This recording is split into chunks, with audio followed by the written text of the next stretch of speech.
Assalamualaikum warahmatullahi wabarakatuh. Bismillahirrahmanirrahim. Niki saya baca tafsir Ibnu Katsir juz sekawan halaman 365. Ya, terus tafsir Ibnu Katsir halaman 365 juz sekawan. Qala al-Imam Ahmad haddatsana Hajjaj bin Muhammad wa Ibnu Ja'far qala haddatsana Syu'bah an Qatadah an Abbas an Abi Hurairah an Rasulillah sallallahu alaihi wasallam qala dawa sapa Rasulullah sallallahu alaihi wasallam inna suratan sak temene surat fil Qur'an ing dalam Qur'an salasina kang yaiku 30 apane ayatan ayate iku syafaat iku syafaat iku nyafaati apa surah fil Qur'an li sahibiha kedue wong kang duweni surah sing apal surah hatta ghufira sika den sepura sapa lahu kedue sahibus surah sapa lahu li sahibis surah ngene iku maksude Rasulullah tabarakalladzi biyadil mulku ngene iku ayat utawi surat tabarakalladzi biyadil mulku rawang riwayat lahu ing hadal hadis sapa ahli sunan al arba'ah min hadis Syu'bah tabi wa qala Tirmidzi hadza haditsun hasanun wa qatra wal hafid Ibnu Asakir fi tarikhi fi tarjamati Ahmad bin Nasr bin Ziyad pun kula waca langsung mriki Ani Zuhri an Anas bin Malik qala Rasulullah sallallahu alaihi wasallam inna rajulan satemene wong lanang miman saking wong kana kang ana sapa man iku blagum sedurunge sira kabeh iku mata kapundhut sapa rajul wale salan ora ana iku ma'hu setane rajul poseun perkara min kitabillah saking kitabillah illa tabaraka kecuali surat tabaraka falam mawudi'a mongko semangsane den salekna sapa rajul fi khufratihi dalam kuburane rajul ata mongko teka ing rajul sapa al malaku malaikat fasarat mongko maju yang frontal wong Arab nadarani thawrah apa asuratu surah fi wajhi dalam wajah rajul atau fi wajhi ing dalam wajahe al malak fi wajhi ing dalam wajahe al malak faqala mongko dawuh sapa malaikat al malak laha li surati tabarak niki ngangge muannas innaki min kitabillah innaki sak temene sira min kitabillah saking kitabe Allah wa ana uta ingsun akrahu iku ora seneng ingsun Musa ataki ing ngeleki kowe wa inilan sak temene ingsun la amliku ora miliki ingsun laki maring sira wala lahulan ora maring hadar rajul wala li nafsi darra wala nafa fa in aradti mongko lamun ngarepno sira hada ing iki bihi fantoliki mongko budalono sira ila rabbi tabaraka wa taala fasfailah mongko nyafaati sira surat tabarak lahu li hadar rajul fatantoliku mongko budalan sapa rajul ila rabbi maring Allah taala fatakulu mongko dawuh sapa surat tabarak ya rabbi inna fulanan amida inna fulanan sak temene fulan amida nejo sapa fulan ilayya maring ingsun mimbaini kitabika saking sekian tulisan-tulisan kitabe jenengan fata'allamani mongko belajar sapa fulan ni ing ingsun wa ta'ala lan maca sapa fulan ni ing ingsun afatuhrikuhu anta ana ta ngobong panjenengan hu ing fulan antaya panjenengan binari kelawan neraka wa tu'adzibu lan nyiksa panjenengan hu ing fulan wa ana halu ta ingsun fi jaufi ing dalem jerone fulan fa ing kunta mongko lamun ana sapa jenengan fa'ilan dat sing lampahi penyiksaan dzaka ing mengkono-kono at-ta'dzib bihi bi fulan famkhuni mongko kula aturi menghapus panjenengan ingsun min kitabika saking catetan kitabe panjenengan fayaqulu mongko dawuh sapa Allah ala araqi ghadabti atau ghadibti fataqulu wa haqqali an akhdiba wa haqqala nyotoli keding ingsun apa an akhdiba yen to muring-muring sapa ingsun fayaqulu mongko dawuh sapa Allah taala idhabi faqat wahabtuhu laka idhabi budala sira faqat wahabtu mongko temen-temen ngeke ingsun hu ing rajul laki maring sira wa syafa'tuki lan ngeke syafaat ingsun kon ki ing sira surat fihi fir rajul. Terus niki kalau terangaken nggih. Tentu masyhur sekali nggih di antara yang difahami semua ulama bahwa Quran itu bisa mensyafaati nggih. Masyhur sekali bahwa Quran itu bisa apa? Mensyafaati. Bahkan syafaatnya Quran itu bedanya dengan syafaatnya Nabi adalah syafaatul Quran ini menghalau atau menghadang orang biar gak sampai kena azab. Tapi kalau syafaatnya selain Quran itu yang sudah kena azab diambil dari azab itu. Nah, dalu niki kula kepengin matur teng jenengan sedanten karena niki lami sekali saya kaji bahwa malaikat, nggih malaikat sinten mawon itu juga kena konstitusi aturan fikih. Jadi kalau kita sebagai manusia wajib menghormati orang hafal Quran, nggak boleh nyadui wong hafal Quran, nggak boleh ngidoni wong hafal Quran, maka malaikat juga kena aturan yang sama. Karena dia, malaikat ini termasuk makhluk yang mukallaf, makhluk yang kena tatanan Allah Subhanahu wa taala. Sehingga Rasulullah SAW dawuh surat Tabarok disebut Al-Munjiyah, Al-Waqiyah. Surat yang bisa menyelamatkan yang hafal dari siksa kubur. Pokoknya singkat cerita, ada orang itu fasik, mungkin ya layak disiksa. Pas sampai disiksa malaikat, surat Tabarok muncul menjelma sebagai seseorang. Kalau kamu menyiksa orang ini berarti nyiksa saya. Terus kata malaikat, anti min kalamillah, ya rujuknya memang perempuan karena surah itu dari muannas karena ada taknya. Anti min kalamillah, kamu ini termasuk kalamu wah. Wa ana akrahu musa'ataki, tentu aku enggak berani menyiksa kamu. Ya terus berdebat kata malaikat, ini orang enggak benar, ini orang fasik, saya harus mukuli dia. Kata surat Tabarok, sak fasik-fasike aku iku ning atine. Kena nyiksa dekne nyiksa aku. Wahnya debat karena enggak ada mahkamah konstitusi. Terus walhasil terus malaikat bilang gini, ya sudah kita lapor kepada Allah Subhanahu wa taala. Lapor, akhirnya surat Tabarok ini cerita ke Allah, ya Allah, ini orang setiap kali datang ke saya dari sekian surat-surat yang ada di Quran, orang ini milih saya. Yang dipelajari ya saya, yang dihafalkan juga saya. Ini kata surat Tabarok kepada Allah. Jika orang ini hafal saya tidak ngefek ke dia untuk tidak disiksa, maka mendingan saya tidak termasuk kitabika, saya tidak termasuk Quran saja. Wong jadi Quran ora iso nyafaati. Terus kata Allah, lho kowe kok emosi kata Allah. Ya harus emosi dong Gusti. Masa wis dadi Quran kok gak iso nyafaati sing apal. Terus kata Allah, wis pek aman. Makanya terus banyak orang ngapalkan surat Tabarok. Ya ini sekaligus ijazah nih. Untuk meradam kemarahan malaikat niku apal surat Tabarok. Syukur-syukur apal 114 surat. Oh niku malaikat sinten mawon pun kena ini. Cukup apal Tabarok. Sehingga adatnya orang-orang Jawa selain apal Yasin itu apal Tabarok. Nah, saya itu lama sekali mempelajari bab ini. Ternyata di antara pokoknya itu satu, karena malaikat itu kena aturan fikih. Nggih imut nggih, malaikat itu juga kena aturan fikih. Jika orang hafal Quran itu haram disadui, kita haram menghinakan, maka malaikat juga kena aturan tidak boleh menghinakan orang yang hafal Quran. Dan alhamdulillah di banyak surahul hadis, hafal Quran itu maknanya tidak harus hafal semuanya. Orang boleh hanya hafal Tabarok, boleh hanya hafal Waqiah. Itu kalau kamu hafal betul, surat ini juga bisa berdiri sendiri mensyafaati Anda. Kayak ini surat Tabarok, beliau matur kepada Allah Subhanahu wa taala. Redaksinya gini, inna fulanan amida ilayya min baini kitabika fata'allamani wa ta'alani. Jadi dari sekian surat yang ada di Quran, orang ini selalu milih saya ya Allah. Jadi gampangannya surat Tabarok, wong saya diprioritaskan orang ini kok saya dingin-dingin saja ketika mau jenengan siksa, ini enggak fair. Apa gunanya saya sebagai kalamullah, sebagai kalamuka ya Allah, kemudian enggak ngefek kepada orang ini. Akhirnya walhasil sama Allah surat Tabarok diberi hak syafaat. Makanya akhirnya semua ulama ijma yang bisa mensyafaati itu adalah satu Quran, dua Rasulullah SAW, ketiga orang-orang soleh dan seterusnya. Tapi yang penting dari ngaji ini adalah bahwa malaikat itu kena konstitusi. Makanya saya punya ijazah untuk jenengan. Malaikat itu bisa diteror, sampean tenang saja. Malaikat itu bisa diteror, bisa dibully. Masyhur itu di cerita Nurul Dzulam itu karangannya Senawawi. Sayyidina Ali yang mbahnya Habib Ali ini, Sayyidina Ali bin Abi Thalib. Ya jadi Rasulullah kita tahu punya menantu yang top alim alamah namanya Sayyidina Ali. Sayyidina Ali itu yang menuso. Jadi dekne ku iseng kepengen roh Umar ku wedi.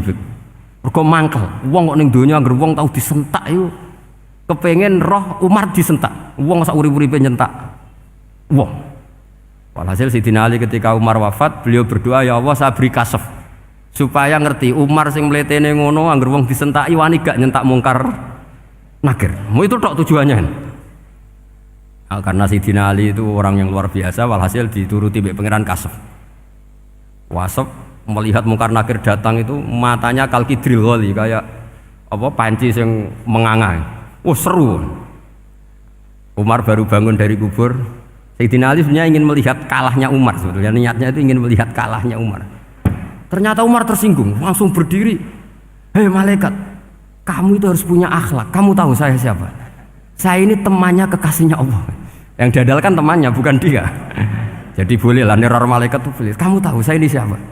Saya ini temannya kekasihnya Tuhan, kekasihnya Allah. Ya ke sopo? Kancane Nabi Muhammad. Itu panik mungkar nakir. Panik terus matur Allah, ya Allah ini ada orang yang saya teror malah saya diteror. Siapa dia? Umar, temannya kekasihmu. Kata Allah, yo kowe iku yo sing di akhlak sithik mosok ambek kancane Nabi gitu. Semenjak itu terus sopan jawab mungkar nakir. Tapi Sayyidina Ali gagal ngelihat Umar kalah. Padahal cita-citanya kepengin Umar sekali-kali kalah. Jadi ada sekian cara untuk apa kalau dibahasakan untuk meredam malaikat. Masyhur ada ulama alim alamah pekerjaannya mengajar tauhid. Ngajar tauhid lah, mungkin tauhid primbon sampai tauhid apa. Ketika meninggal sama malaikat masih ditanya marbuka manabiuka dan seterusnya. Imam Malik datang, "Hei malaikat, ini guru tauhid, saurip-uripe mulang tauhid. Kowe ora tau mulang kok takok sing tukang mulang. Sing sopan." Ya sudah enggak usah tanya. Jadi cerita seperti ini mungkin orang lain boleh nggak percaya, tapi itu mudawwan, dibukukan di beberapa kitab, dan saya percaya itu karena secara umum kaidahnya adalah ala inna auliya Allahi la khaufun alaihim wa lahum yahzan.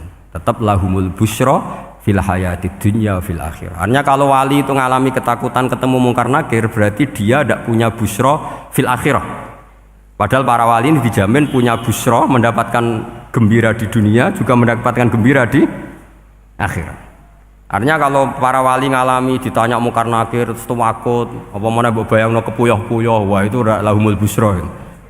Jadi ini, makanya zaman nanti kalau ditanya mungkar nakir, marbuka, saya guru tauhid. Ngajar di Qudsiyah kelas 6. Wah, harus jelas. Saya kalau ditanya juga gitu, saya guru Minhajul Abidin, ngajar di Habib Ali. Minhajul Thalibin, harus jelas. Kalau Pak Najib lebih gampang, ketua menoro. Lebih gampang lagi. Enggak apa-apa. Kalau karena malaikat itu ternyata mukallaf. Mukallaf itu kena aturan hukum. Enggak boleh dia selonang-selonong. Kena aturan hukum. Makanya fa innallaha ta'ala la yu'adzibu qalban wa al-Qur'an. Allah tidak akan menyiksa hati yang ada di Quran. Kalau orang hafal Quran sampai mati, artinya dia membawa Quran. Dan artinya apa? Malaikat kena aturan tidak boleh melecehkan orang yang membawa Al-Quran. Sehingga surat Tabarak gak terima, ini orang ini hafal saya, kalau kamu mukulin dia kena saya. Tapi ini orang fasik, tapi saya di situ, kalau mukuli dia kena saya. Akhirnya kompromi terus konsultasi bi Allah. Akhirnya dibenarkan surat Tabarak. Ya, terus ini sudah clear ya, lolos ya, mungkar nakir lolos, baru kayak surat apa?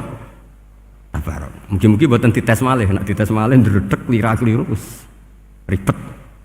Tapi saya percaya itu ya. Saya tidak bisa membayangkan ya. Ketika Quran disifati Rasulullah SAW bahwa Quran itu syafa', memberi syafaat, kemudian itu tidak ngefek. Saya itu keberatan sekali. Begitu juga apalagi ya, misalnya Rasulullah disifati aqrabin nas, ahabbin nas ilallah, kemudian tidak ngefek bisa memberi syafaat. Itu tidak fair. Pasti orang-orang dekatnya Allah ini bisa memberi apa? Syafaat. Karena status kedekatannya Rasulullah SAW diantaranya adalah hak memberi apa? Syafaat. Karena malaikat yang semuanya itu kena konstitusi. Saya punya kitab syarahnya Bukhari banyak, saya punya itu diantaranya riwayat dari Ahlul Bait, dari Sayyid Ali Zainal Abidin, Anil Husain, an abihi, an Rasulillah SAW. Itu riwayatnya adalah ketika nanti di mahsyar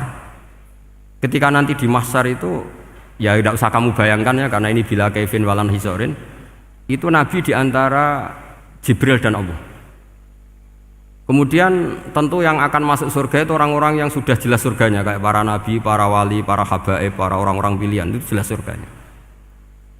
Tapi apa yang terjadi? Allah itu, ya tentu Allah zat yang maha tahu, sudah sangat tahu. Itu nabi usulnya itu hanya satu, ay Rabbi. Saya masih hafal teksnya, memang tak hafalkan karena ini tak mau tak pakai senjata untuk ketemu para malaikat. Bukan ya Rabbi, kalimatnya ay Rabbi. Ay Rabbi ibaduka abaduka fi atrofil ardi.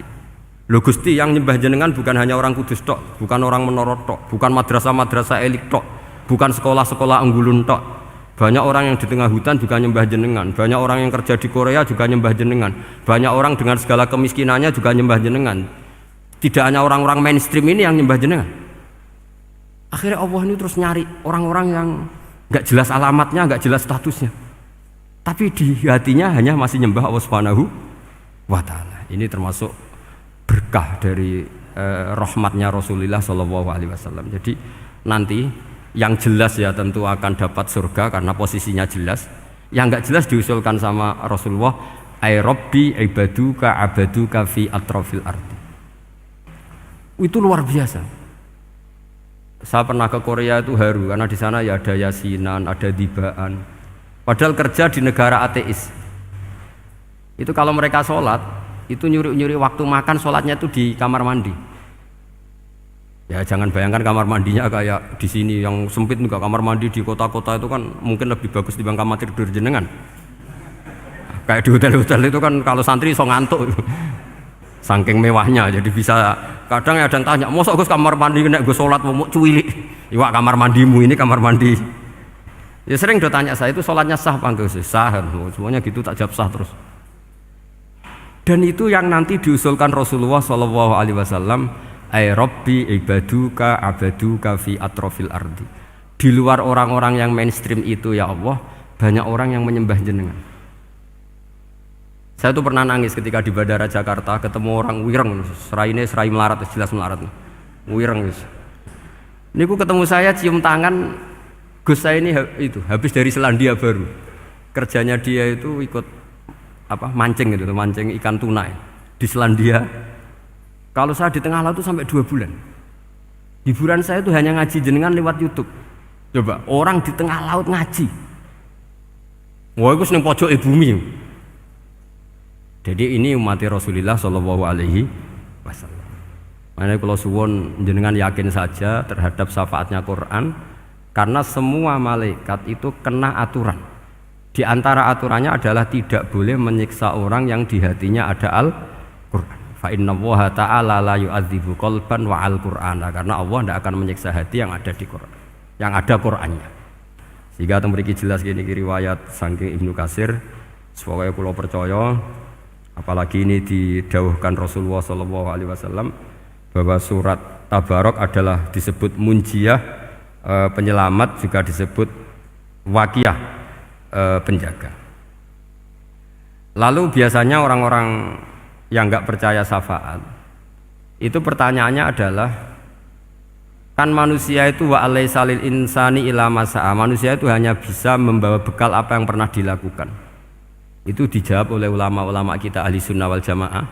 Entah perlu ditambah anahdia apa enggak tahu saya. Saya ini kata orang banyak termasuk pengurus PBNU, tapi saya itu tetap nggak pati srek. Kalau ahli sunnah saja, tidak usah ditambahi an-nahdiyah. Karena nanti malah tidak global ini, ahli sunnah kok lokal ini jadi ribet. Ya tapi kalau kita di Indonesia ya ditambahi an-nahdiyah tidak apa-apa. Karena mau tidak mau memang apa ya, dalam hal ikramus sahabah mungkin kita dengan Wahabi itu sama-sama ikramus sahabah. Tapi dalam hal percaya wasilah kita ini ada miripnya dengan Syiah, karena Syiah percaya wasilah, NU percaya wasilah. Tapi dalam bab ikramu kulli sahabah beda kita dengan Syiah. Fa innas Syiin itu ada sahabat yang dihormati, ada yang enggak. Akhirnya terus kita karena itu terus bikin ahli sunnah an-nahdiyah, karena Wahabi itu ya ahli sunnah tapi enggak percaya apa? Wasilah. Ya katanya gitu, kata para pakar-pakar. Saya sendiri hanya nirukan, saya tidak punya kepentingan untuk menganalisis itu enggak. Karena pertanyaan di kuburan itu ya gampang, nanti marabbuka wa manabiuka itu gampang lah. Tapi ada Kiai NU juga, ada nanti Gus pertanyaannya, wa ma jamiyatuka. Waduh ribet itu. Lama-lama wa ma hizbuka, partai kamu apa? Ribet kan kalau semua orang kreasi nambahin malah ribet kan. Tapi lewat ngaji ini saya pastikan bahwa surat Tabarok itu luar biasa. Terus saya teruskan. Wa qad rawat Tabrani wal Hafidz Ad-Diya al-Muqaddasi min tariqi Salam bin Sa'drusih qala Rasulullah sallallahu alaihi wasallam suratun fil Qur'ani khosomat an sahibiha hatta adkhalathul jannah. Jadi ada surat di Quran yang mati-matian membela yang hafal sampai surat itu memasukkan orang itu ke surga, yaitu tabarakalladzi biyadihil mulk. Ini yang An Ibnu Abbas yang qala daraba ba'du ashabin Nabi sallallahu alaihi wasallam khiba'ahu ala qabrin wa wala yahsibu annahu qabrun. Fa idzan qabru insanin yaqra'u suratal mulki hatta khatamaha. Fa atan Nabiyya sallallahu alaihi wasallam faqala hiyal mani'ah hiyal munjiyah tunjihi min adzabil qabri. Jadi ada sahabatnya Nabi karena kemalaman dia bikin tenda di kuburan. Dia agak ngira kalau itu kuburan. Ternyata di situ ada orang Sohibul Qabri ini baca surat Tabarok. Baca surat Tabarok. Kemudian peristiwa itu dilaporkan ke Rasulullah. Jawabnya Nabi apa? Memang surat Tabarok itu al-mani'ah yang bisa menghalau atau menolak azab. Terus hiyal munjiyah, memang surat Tabarok itu menyelamatkan tunjihi min adzabil qabri, akan menyelamatkan orang itu dari siksa kubur. Ikut ke sekolah. Wa qala Tabrani haddatsana Muhammad bin Hasan. Terus qala Rasulullah sallallahu alaihi wasallam lawadittu annaha fi qalbi kulli insani min ummati. Karena keramatnya surat Tabarok seperti itu kata Nabi lawadittu pakai lam taukid. Yakti seneng ingsun annaha di surah yaitu Tabarok fi qalbi kulli insani min ummati. Karena keramatnya surat Tabarok seperti itu saya suka kalau semua umat saya itu hafal itu. Nah, alhamdulillah barokahnya didikan para kiai, para guru. Hampir semua kita ini hafal surat Tabarok. Daripada yang kampanye harus hafal Quran semua, ya sudahlah, ini al-maisur la yasqutubil ma'sur atau ma la yudraku kulluh la yudraku kulluh. Jadi saya itu punya santri orang Sulawesi. Itu dulu guru gitar. Santri di Jogja, dia dulu sekolah kesenian di Jogja terus jadi guru gitar. Saya ini kan kiai fikih. Saya mazhabnya sama dengan Pak Najib, termasuk ngaramkan gitar saya ini. Mau tak haramkan kok ora gelem ngaji malah ribet, tak halal ngomong gitar kok tak halal. Semeneng ae. Saya niru Mbah Mun, nek ono jawabane semeneng gak. Ya takok kadang, Gus, main gitar hukumnya piye? Kurang pegawean tak jawab. Halal tak haram, Gus? Kurang pegawean sejelas. Halal haram takok ribet. Tapi yang unik dari itu apa? Tiap tahun Beb itu datang ke saya setor surat Tabarok. Kadang ya setor 5 ayat, 20 ayat, sampai khatam. Naik pesawat dari Sulawesi. Gara-gara ngaji saya, sudahlah Gus, sementing aman. Jadi, aku ning donya wis main gitar, saya enakku, nak gak apal Tabarok bahaya gitu. Dia ngapalkan, apal betul. Sekarang kemarin setornya khatam. Ya hanya untuk ngelawan malaikat saja itu, untuk ngelawan malaikat itu. Saya kok tertarik gitu. Lah yang repot saya, Beb, saya kiainya ngajarkan itu tapi lupa ngajarkan haramnya yang gitu-gitu. Wah ya ribet ya, sudahlah nanti biar diurusi Allah Subhanahu wa taala. Sudah. Karena jadi kiai itu repot. Saya pernah Beb tanggal 1 Syawal itu punya teman zaman di Sarang. Wonge wis wireng kriting soe wis wireng kriting. Jarang ke saya tanggal 1 Syawal kecuali pas itu. Ternyata datang tuh karena teman saya, semakan senior saya, teko mau ngijazah saya. Gus, kowe nak dadi kiai sing hati-hati. Aja geman dalil sing kowe ora iso nglakoni. Ono apa? Dia itu datang ke saya berarti tanggal 2 ya, tanggal 2 sore. Dia itu pas Idul Fitri itu pidato. Man shoma Ramadan wa atba'ahu sitan bin Syawal fa ka'annama shomat dahrakullah. Itu orang lugu-lugu poso. Bareng tanggal loro-loro pas wandekne rokokan. Wong lugu-lugu, wah rugi Mbah aku poso jebule jenengan ra kena dinut. Jadi semuanya yang poso 6 hari itu ngikuti kiai itu. Ternyata pas disowani pas rokokan, rugi Mbah aku anut jenengan. Tak nut-nut poso jebule jenengan gak poso. Aku yo meneng ngene, lha opo kowe dalil ngono barang ngono lha opo ora iso nglakoni. Makanya ini hati-hati para kiai. Nek dalil sing ora iso nglakoni ora usah. Nak khutbah Id ora usah cerita poso 6 hari, kok malah diciri orang. Ya cerita wae wong nak berposo dosane di sepuro insyaallah, pokoke yang gampang-gampang saja. Nak dolan ning gone wong awan-awan dosa ganggu. Nak ra dolan sombong gak gelem silaturahim. Wae ngomong yang umum-umum saja. Jangan dalil poso 6 apa? Hari itu sekali ada yang nganut ternyata kamu ndak bisa, wah itu repot. Ya jadi saya berharap sekali keyakinan guru-guru kita bahwa Al-Qur'an mensyafaati itu kita terima. Kita terima an ilmin wa an bayinatin wa an hujjatin. Kita bukan sekedar terima karena itu dawai guru enggak, tapi satu bayinah. Yaitu logikanya adalah malaikat itu mukallaf.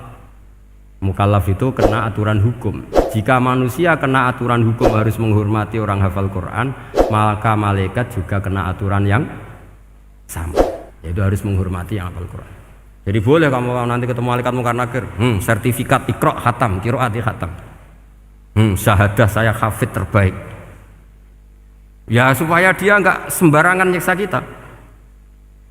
Wah aku yakin mesti gak wani, yakin. Jajal sebenarnya. Tapi sampean matur, ojo tes tapi. Karena sekali dites bulet tuh ini.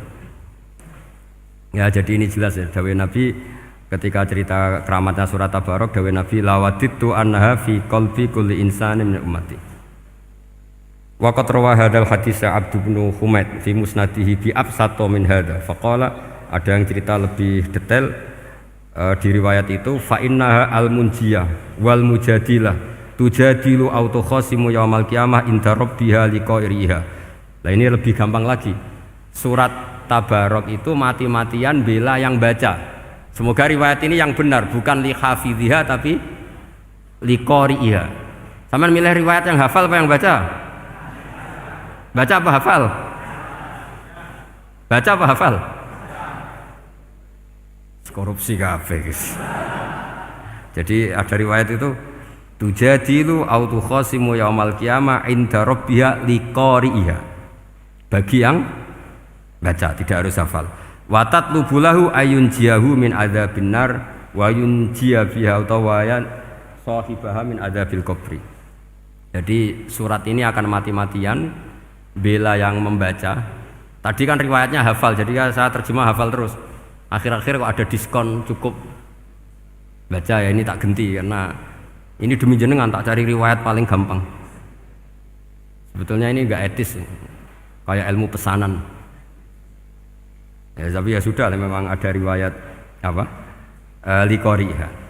Akhirnya Nabi ya lagi-lagi menutup dawuh lawaditu annaha fi qalbi kulli insani min ummati. Saya suka lawaditu itu pakai lam li taukid itu. Lawaditu annaha fi qalbi kulli insani min ummati. Tapi saya suka sekali kalau itu ada di hati semua umatku.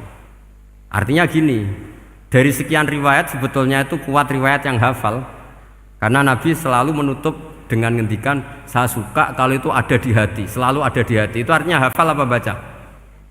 Yo menengah sampe pucat kandhani kok angel temen. Hafal apa baca?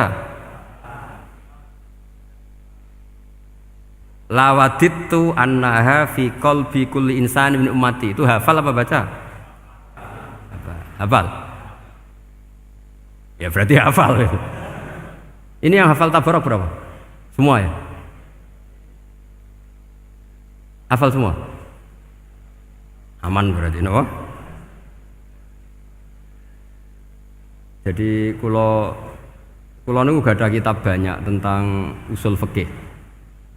Sebetulnya kepentingan saya itu bukan masalah usul fikihnya, tapi kepentingan bahwa konstitusi ilmu, saya ulang lagi konstitusi ilmu yang difahami ulama ummati Rasulullah sallallahu alaihi wasallam itu ternyata fa innahu ta'ala bahabihim al malaikah. Allah itu bangga sekali dengan para malaikat. Makanya kamu harus ngaji usul fikih, ngaji apa saja. Karena malaikat itu tidak bisa mikir kayak jenengan, yang bisa mikir itu jenengan. Sehingga ketika presentasi cara bahasa sekarang, termasuk keramatnya Imam Amudi, itu ada cerita ini ada di Nailul Ma'mul kalangannya Syekh Mahfud At-Turmusi. Imam Amudi itu ulama top, tapi dia ngajarnya itu matematika. Jadi ulama nggak ngajar tauhid, nggak ngajar tareh, nggak ngajar pesolatan, tapi ngajar matematika. Akhirnya, tapi di hatinya ini, makanya ulama itu punya sirri bisirri asrorihim al-fatihah itu ya di sini. Di hatinya itu menurut dia ilmu paling efektif untuk menjelaskan logika tauhid itu ya matematika. Singkat cerita, ketika ketemu para malaikat, ngendikannya Allah, ya Amudi, kenapa kamu sering belajar matematika? Li tauhidika ya Rabbi, supaya saya mentauhidkan engkau. Ajari para malaikat. Jadi malaikat dipanggil semua sama Allah. Hei waya malaikat, hei para malaikatku, dengarkan kajian Imam Amudi. Dengarin semua. Dia nerangkan di bor hanya sedikit.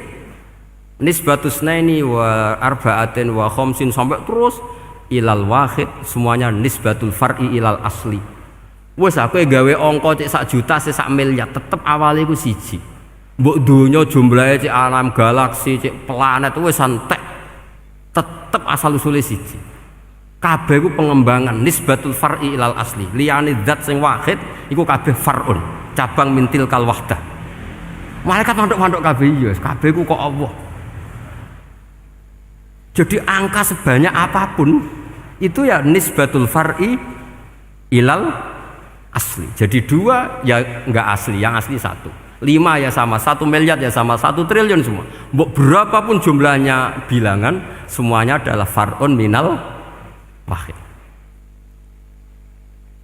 Terus kata Allah, "Oh iki lho ulama aku pinter tenan nerangno tauhid." Nah, malaikat kan monoton. Pokoknya wiridan sudah gitu dok. Akhirnya padahal malaikat ini pernah nggak terima ketika ulama itu masuk surga duluan, karena kan wiridan ini lama malaikat. Tapi ternyata apa?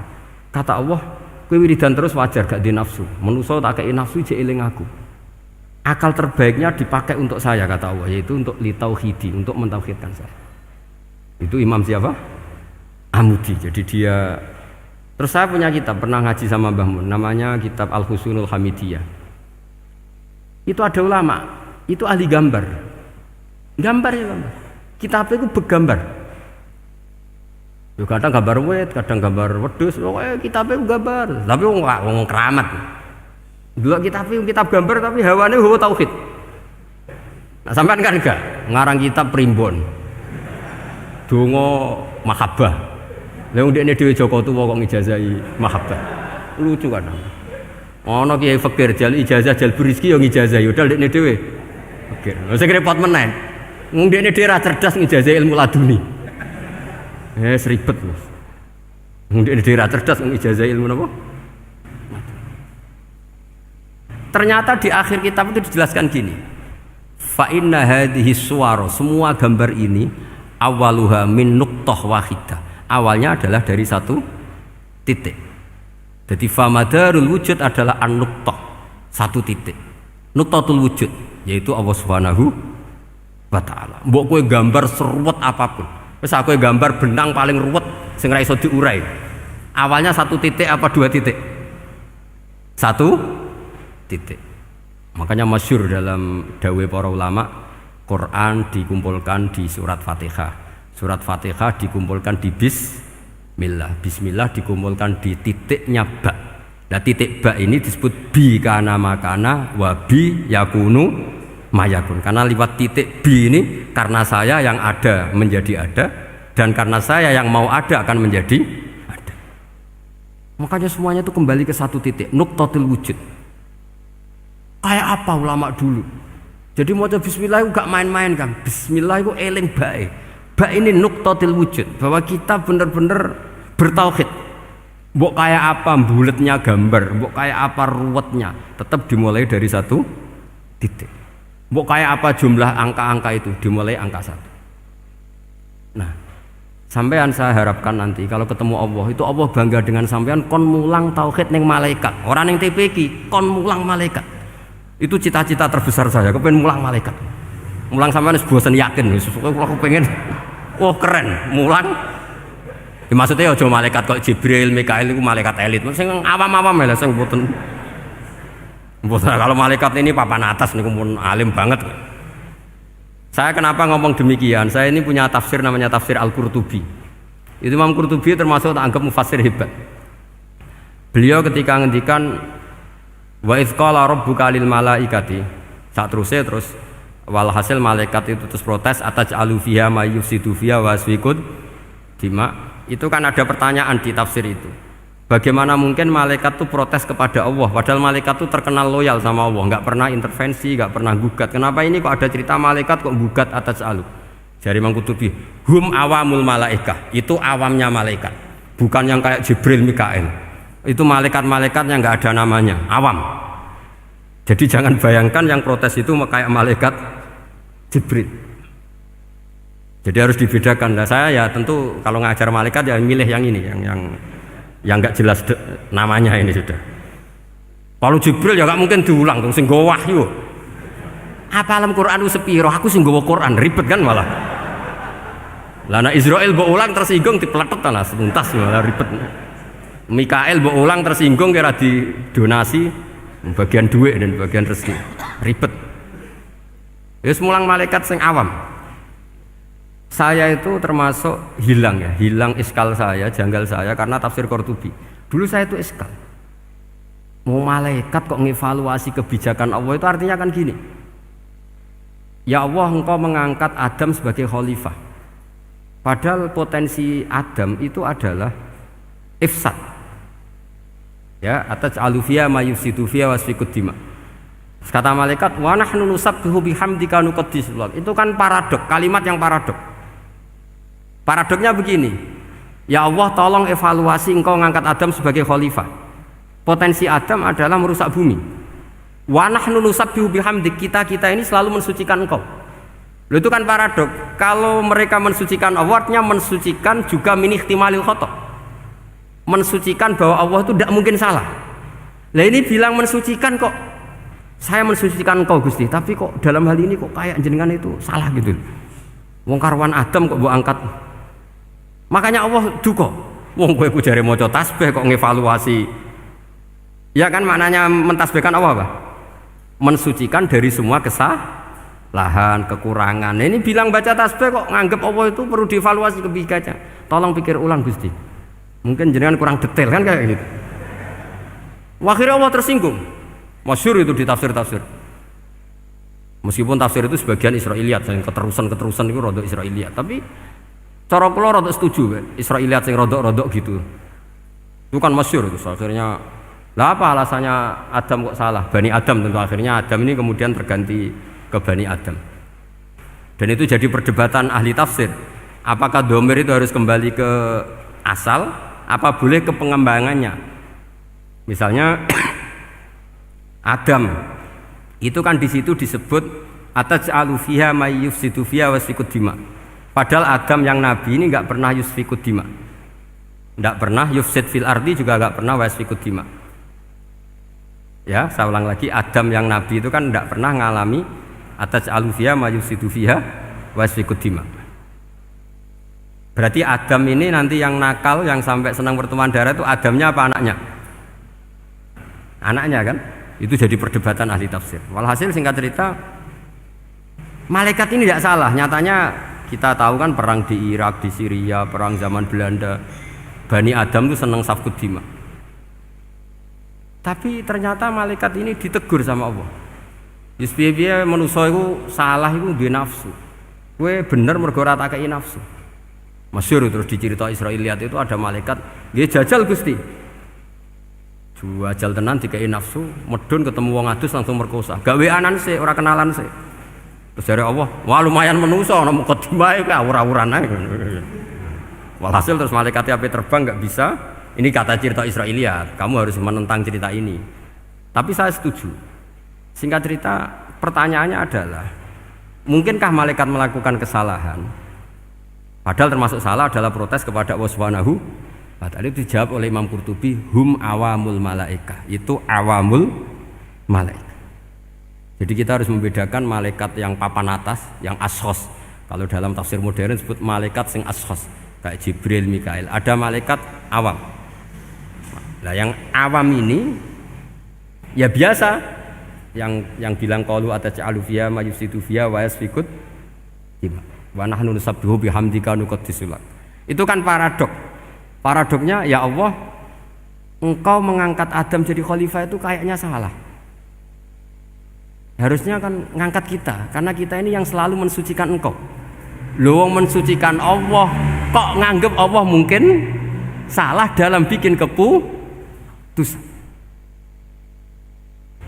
Makanya hati-hati kalau baca tasbih. Kalau baca tasbih, kalau Allah Maha Suci, ya sudah suci dari segala kesalahan, kekurangan.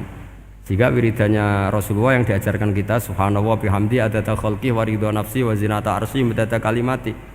Jangan subhanallah pakai versi kamu. Allah Maha Suci. Ternyata kamu punya khayalan tentang Allah. Nah, kalau khayalan kamu salah, berarti mendudukkan Allah tidak sesuai sifatnya Allah.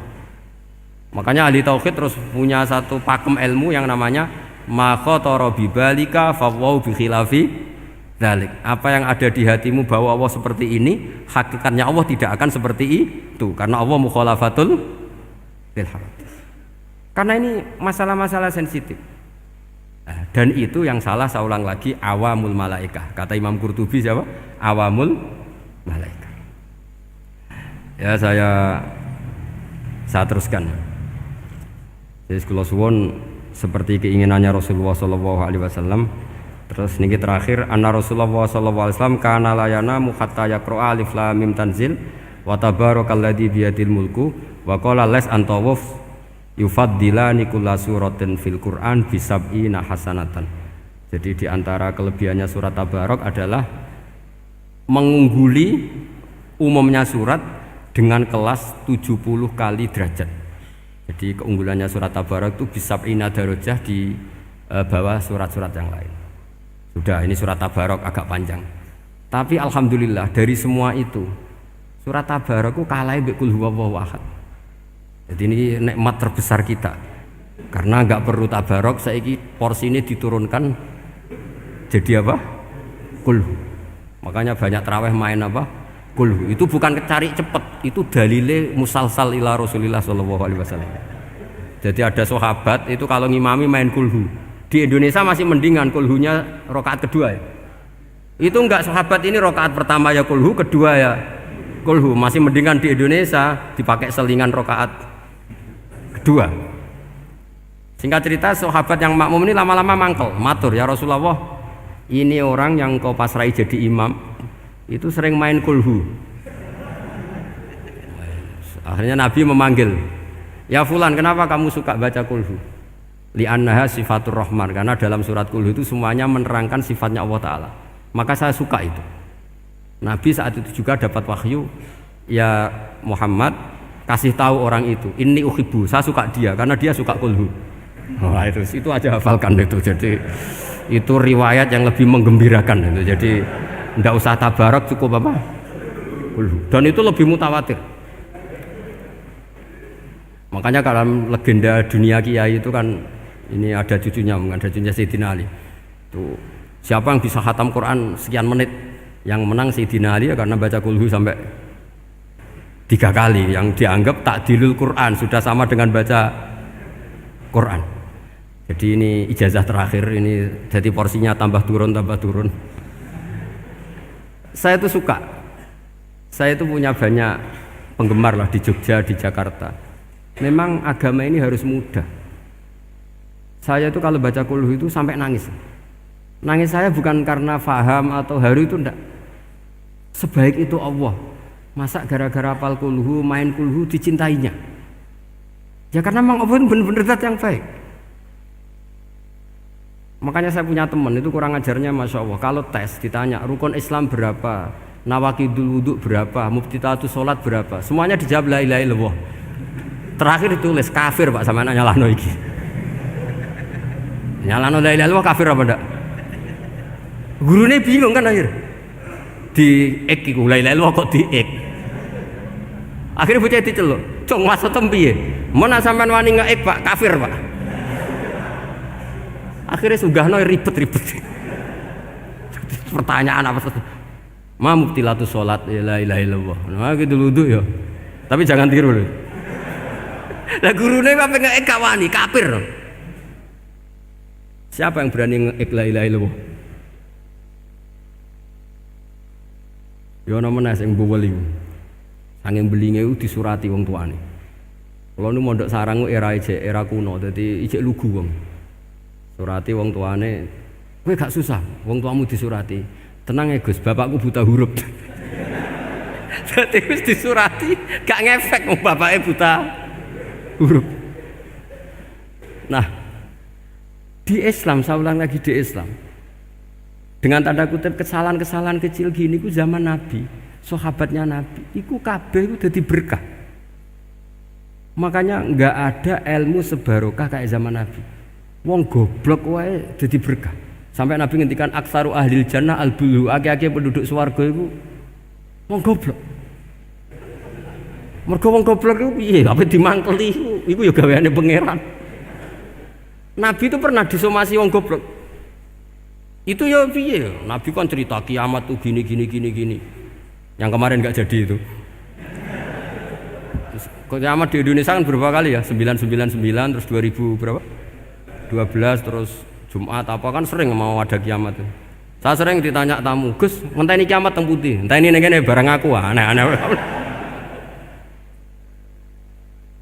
Karuan layak alamuha illahu bokas-bakas. Nak misalnya tenan piye Gus? Ya tenan sing enek kowe sik, enak aku gak. Wah sesuk tak jak ngenteni kiamat ora sida kiamat. Aneh-aneh. Saya ulang lagi. Ketika Nabi cerita dasarnya kiamat itu sahabat itu enggak mikir. Padahal mereka orang-orang pinter. Si mikir wong desa, Mas. Ya Rasulullah mata sa'ah. Engkau itu cerita kiamat terus tapi enggak jelas tanggalnya. Lalu itu kapan? Wah, paket sahabat. Oh, pinter juga. Kalau cerita itu ada tanggalnya dong. Ini kan cerita terus tapi nggak jelas tanggalnya. Apa diamuk wong desa? Ora diamuk mangkelno. Nabi meneruskan tentang ahwalil kiamah, masih nerangkan ahwalil kiamah. Dibaleni lagi. Ya Rasulullah mata sa'ah. Lalu kiamat itu kapan? Ini kalau ijazai, jadi bodoh tapi untuk ridhanya Allah Ta'ala pun. Kalau lah kadang jadi pinter gue nyesal. Ribet. Dikongkonan dikongkon Pak Najib barang ini akhirnya gara-gara pinter. Padahal engkau ya wong bodoh lah mlebu swarga, ribet kan? Direwangi dadi wong alim, jebule kok wong bodone ya melok mlebu swarga. Wong gelombang kedua itu pengumumannya siapa pencinta Nabi, pencinta wong alim masuk swarga. Yang pertama seleksinya agak ketat, yang kedua itu ya muhibbin mun cukup mun. Jadi sebenarnya swarga ya ketemu wong ra jelas-jelas nih. Wah repot ya. Akhirnya ketika Nabi gak jawab, sahabat itu banyak yang analisis kariha maqala, lam yasma, ada yang bilang lam yasma, memang Nabi tidak dengar. Ada yang analisis sami'a wa kariha maqala, sebenarnya Nabi itu dengar tapi gak suka karena pas khutbah di-cut, diinterupsi. Karena diulang-ulang lagi akhirnya akhirnya Arabi tadi mengulang-ulang lagi, akhirnya Nabi jawab. Karena Nabi itu orang yang sangat pintar, jawabnya ma'atatalaha, kamu kok berani tanya kiamat kapan, persiapan kamu apa?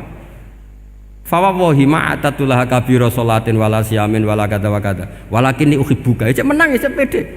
Apa Nabi tanya persiapan saya? Oh, kalau sholat saya biasa kok bangga. Wes wong desa biasa kok. Fawawahi ma'atatulaha kabira sholatin, saya sholatnya biasa, puasa biasa. Maksudnya wajib-wajib tok lah, ndak aneh-aneh. Tapi walakin uhibbuka, tapi saya ini mencintai engkau. Apa jawabannya Nabi? Almar'u ma'aman ahabba. Dan itu melegenda seluruh dunia, baru kayak Bedui. Jadi semua orang yang hafal hadis almar'u ma'aman ahabba atau anta ma'aman ahbabta itu barokatu hadal badui, karena berkahnya orang Bedui. Dan hadis itu mutawatir karena dikatakan Nabi ketika khutbah orangnya banyak yang hadir banyak. Barokahnya orang Bedui, gak disopan santun. Mukjizatnya Nabi seringnya gara-gara orang Bedui. Nabi khutbah, wis khutbah cerita akhirat, cerita kebaikan. Ya Rasulullah, khutbah mohon bakas akhirat kebaikan. Sekarang itu tidak ada hujan, halakatil amwal. Sekarang harta hilang semua. Hewan-hewan sudah mau mati semua karena apa? Kekeringan. Mohon jenengan rasa bakas niku, pun jaluk udan mawon. Nabi langsung Allahumma wah langsung udan tuwres. Nak jari ulama lah Nabi berodok gelos putih udan seminggu nganti akhirnya sapi ini gak mati krana kehausan tapi kelentir. Parani nek Nabi ini ora ngrasa salah paren. Ya Rasulullah, wong kula njuk donga udan ben ra mati, saiki mati tenggelam. Mun lereni santai wae. Dan saya minta doa hujan supaya hewan-hewan itu bisa minum dan seger. Dan ini malah do kelintir. Akhirnya Nabi itu nuruti meneh. Allahumma hawalena wala alina Allahumma alal akam wa dzirab terus. Itu wong desa. Betapa barokahnya wong desa iki orang tahu. Betapa Rasulullah itu sekali ngendikan alam itu harus tunduk. Jadi min mu'jizati Rasulullah sallallahu alaihi wasallam itu sekali ngendikan alam itu harus ngikuti. Jadi Nabi misalnya ngendikan hujan, itu panitia hujan, malaikat hujan harus nuruti. Nabi ngendikan berhenti juga harus berhenti. Makanya enak jadi nabi itu, tapi kamu nggak mungkin, sudah tutup, sudah tidak mungkin. Makanya Nabi itu pernah minta dalam satu maidah, ya fulan saya ambilkan dirok. Dirok itu kaki kambing yang depan, diambilkan. Ambilkan lagi, diambilkan. Ambilkan lagi ya Rasulullah, bukankah kambing hanya punya dirok dua, kaki depan dua. Andaikan kamu bilang iya, maka akan selalu ada dirok selagi aku minta-minta. Karena alam ini akan mengikuti. Jadi Nabi misalnya mau dahar gitu ya, kok Nabi ngendikan ya Jabir ini jangan kamu entas, yang entas harus saya. Ini cukup untuk makan orang banyak. Nabi sekali ngendikan cukup. Nasi ini punya konstitusi, harus cukup. Karena Nabi ngendikan cukup. Itu hebatnya Nabi. Beliau punya spesial. Alam ini harus nurut sama beliau. Makanya disebut wadhabu wal ghazala yasyadani laka birrisalah. Semuanya itu harus tunduk. Nah, akhirnya syafaat-syafaatnya Nabi itu gara-gara wong desa-desa. Saya itu pengagum wong bodoh ya, termasuk hadisul Arabi tadi. Ada orang desa tanya, ya Rasulullah nanti kalau saya mati itu yang ngisap siapa ya? Allah ya. Wah bagus lah, terus langsung mulai. Barang mulai, abe guya-guyu. Nabi piye karpe? Dipanggil lagi. Ya Arabi, kenapa kamu tertawa-tawa terus pulang? Ya baguslah kalau yang ngisap Allah. Selama ini hubungan sama Allah saya baik-baik saja. Tapi Nabi muji, faqhu hadzal Arabi. Wis pinter kowe cong ngono. Terus pernah lagi ada orang Bedui tanya, hal yadhakur rabbu ya Rasulullah, apakah Tuhan itu pernah senyum, pernah tertawa? Naam, kata Nabi, ya pernah. Lan na'dima min rabbin yadhaku khairan. Kalau Tuhan pernah senyum, pernah tertawa, wah orang kalau pernah tertawa itu pasti baik. Ya baguslah, enggak apa-apa. Jadi makanya ini unik ya, Islam itu agama yang unik. Agama yang berkah, yang alimnya ya ketulungan, yang bodoh juga ketulungan. Karena memang agama ini untuk semua, lil alamin, untuk semua. Maka kata Imam Ghazali, Allah mengutus Nabi itu diutus ke raja-raja, diutus ke pedagang, diutus ke aromil, diutus ke fuqara, diutus ke birokrat, diutus ke apa saja. Ila jami'i sunufin nas, ila jami'i asnafin nas. Bahwa semua yang mengapresiasi kenabiannya Nabi itu mulai raja, pedagang, PNS, birokrat, orang miskin, orang apa saja yang mengapresiasi dakwahnya Rasulullah sallallahu alaihi wasallam. Al-Fatihah. Subhanallah wa bihamdihi adada khalqihi wa ridha nafsihi wa zinata arsyihi wa midada kalimatihi. Subhanallah wa bihamdihi adada khalqihi wa ridha nafsihi wa zinata arsyihi wa midada kalimatihi. Subhanallah wa bihamdihi adada khalqihi wa ridha nafsihi wa zinata arsyihi wa midada kalimatihi. Subhanallah wa bihamdihi adada khalqihi wa ridha nafsihi wa zinata arsyihi wa midada kalimatihi. Subhanallah wa bihamdihi adada khalqihi wa ridha nafsihi wa zinata arsyihi wa midada kalimatihi. Subhanallah wa bihamdihi adada khalqihi wa ridha nafsihi wa zinata arsyihi wa midada kalimatihi. Subhanallah wa bihamdihi adada khalqihi wa ridha nafsihi wa zinata arsyihi wa midada kalimatihi. Assalamualaikum warahmatullahi wabarakatuh.